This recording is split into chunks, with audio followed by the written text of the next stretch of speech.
ဒီနေ့ဗီဒီယိုတိဖြတ်သင်ခန်းစာတွေကိုစတင်လေ့လာကြရအောင်ဥစဉ်ဗီဒီယိုတိဖြတ်အတွက်အသုံးပြုမဲ့ software ကတော့ Adobe Premiere Pro ဖြစ်ပါတယ် Adobe Premiere Pro ရဲ့ Pro CS Music ရဲ့နောက်ဆုံးမျိုးဆက်ဖြစ်တဲ့ CS6 ကိုအသုံးပြုမှာပါ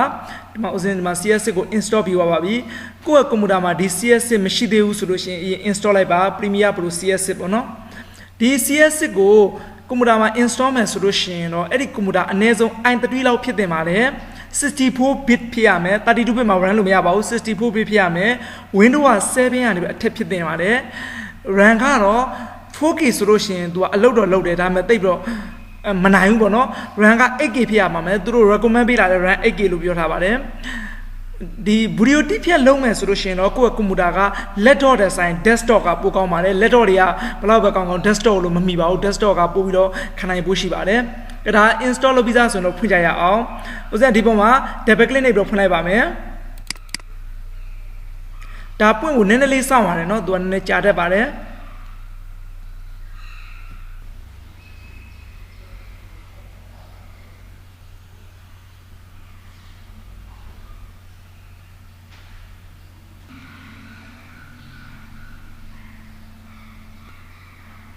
ခုဒီမှာမြင်နေရလာတော့ဒါ webcam screen လို့ခေါ်ပါတယ်ဒီ webcam screen မှာဒီလိုမျိုးအကွက်ကလေး3ခွက်ပါထပ်ပါမယ်ပေါ့နော်ဒီဘက်က new project ဒါက open project help ပေါ့နော်ဥစဉ်တော့အသစ်3မှာဖြစ်တဲ့အတွက်ဒီက new project ကိုတစ်ချက်လိုက်ပါမယ်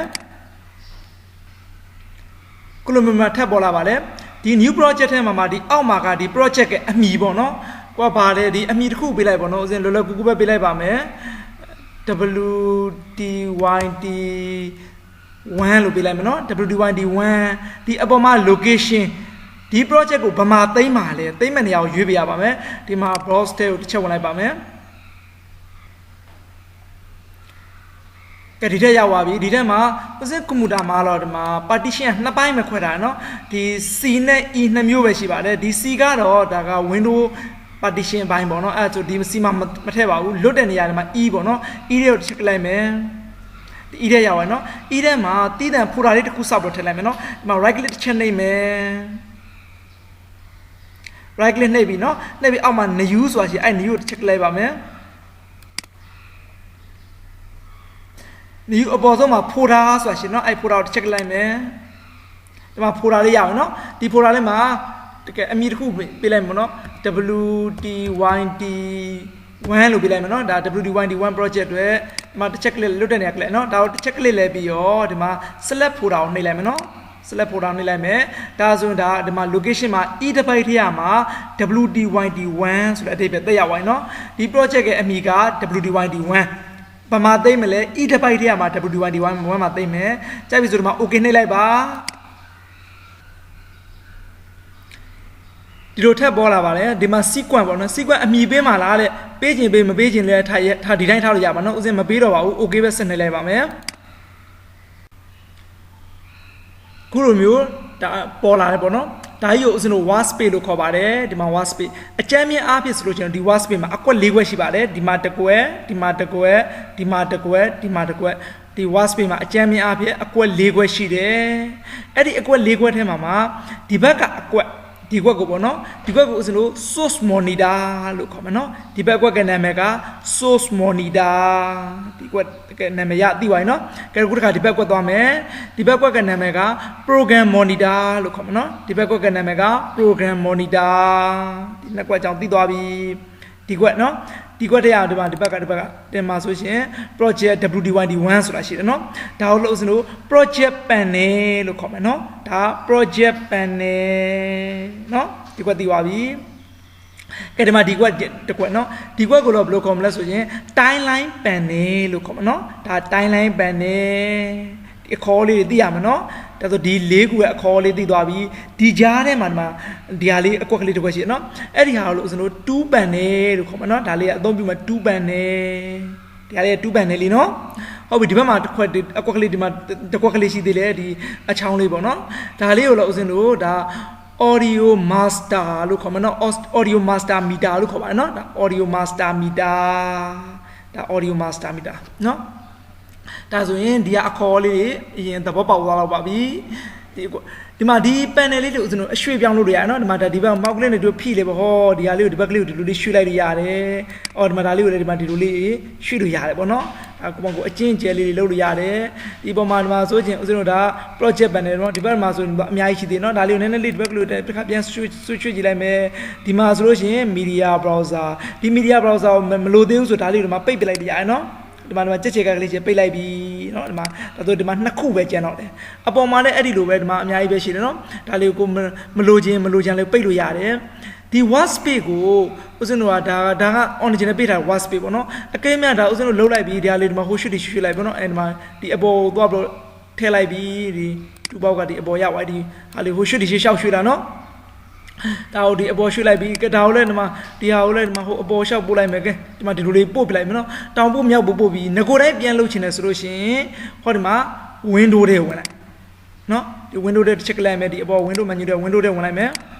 window တွေဝင်ပြီးအပေါ်မှာ workspace ဆိုရှင်နော်အဲ workspace ထဲမှာဒီမှာဆိုရှင်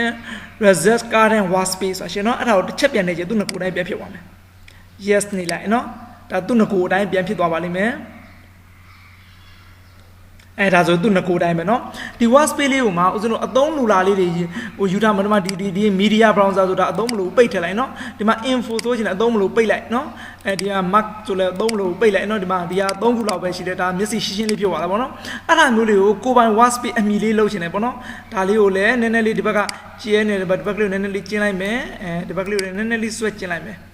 ဒီလိုလေးလုပ်လိုက်မယ်ပေါ့ဒီမှာဒီ timeline လေးမှာများများလေးဖြစ်အောင်လုပ်မယ်เนาะဒီတက်ဒါမျိုးလေးဖြစ်မှာမယ်ဒီဟာလေးဦးဇင်းစိတ်ကြိုက်သွားပြီဆိုလို့ရှိရင်ဒါလေးကိုပိုင် workspace အမီလေးပေးခြင်းတယ်ဆိုရင်ပေးလို့ရပါတယ်ကဲဒီမှာ window တွေကိုထပ်ဝင်လိုက်မယ် window တွေဝင်လိုက်မယ်ဒီ window เนาะ window workspace တွေဝင်လိုက်မယ် workspace တွေဝင်ပြီးတော့ဒီမှာဆိုရှင်ဦးဇင်းတို့ new workspace ဆိုရှင်เนาะဒီမှာ new workspace ကိုနှိပ်လိုက်မယ်ဒီမှာ new workspace မှာဒါကိုဦးဇင်းတို့ဘာအမီထားခြင်းလဲကဲဒီမှာဦးဇင်းတို့ဒါကို WDYD1 လို့ထားရမယ်ဒါ new workspace မှာဒါ WDYD1 เนาะဒါဆိုဦးဇင်းတို့ဒါ new workspace မှာ WDYD1 ဆိုတော့ workspace ဖြစ်သွားပြီ workspace တွေမှာကြည့်เนาะဒါဦးဇင်းတို့မှတ်ထားတယ်မှာ WDYD1 မှာအမှန်လေးချက်တာဒါကူသုံးနေတဲ့ WDYD1 workspace ပေါ့เนาะကဲနောက်တစ်ခါနောက် workspace တစ်မျိုးသုံးမယ်နောက် workspace ကဒါကြီးကိုမလိုချင်သေးဘူးပေါ့နော်ဒါဟိုဒီမှာဖြတ်ပေးလိုက်မယ်ပေါ့နော်ဟိုနေ့ဒီနေ့ဒါရှောက်ပြီးတော့ဒီလိုလေးထားလိုက်မယ်ပေါ့ဒီမှာ workspace ကဲဒါတော့ကျွန်တော်ဒီ workspace ကိုအမည်တစ်မျိုးထပ်ပြီးပေးမယ်ဒါကဘာလဲဆိုလို့ရှိရင်ဒီ workspace မှာသူ့ကို WD1D2 ဆိုတော့ workspace လို့ပေးလိုက်မယ်နော် WD1D2 ဒီ workspace WD1D2 ခုနက WD1D1 workspace က WD1D2 workspace က workspace နှစ်ခုဖြစ်သွားပြီနော်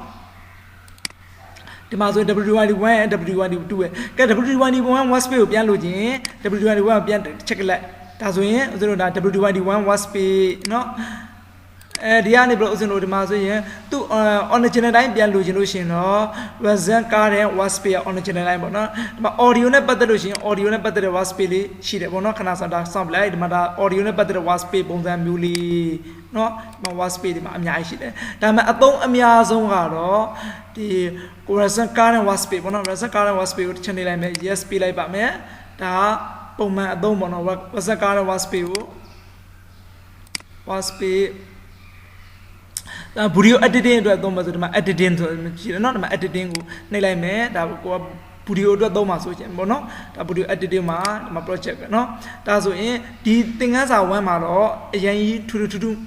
လေ့လာစရာမလိုပါဘူးဒီ workspace လေးတွေအကြောင်းကိုလေ့လာမယ်ဒီ workspace ရဲ့နာမည်လေးတွေပေါ့เนาะဒီအကွက်ကလေးတစ်ခွက်ဒီဘက်ကဟာဆိုဘာခေါ်လဲဒီနာမည်လေးတွေသိရင်တော့ပါပြီမနေ့ဖန်ကြမှာပဲဥစဉ်သင်ခန်းစာအစ်စ်နောက်တစ်မျိုးကိုထပ်ပြီးတော့ရှင်းပြပေးပါမယ်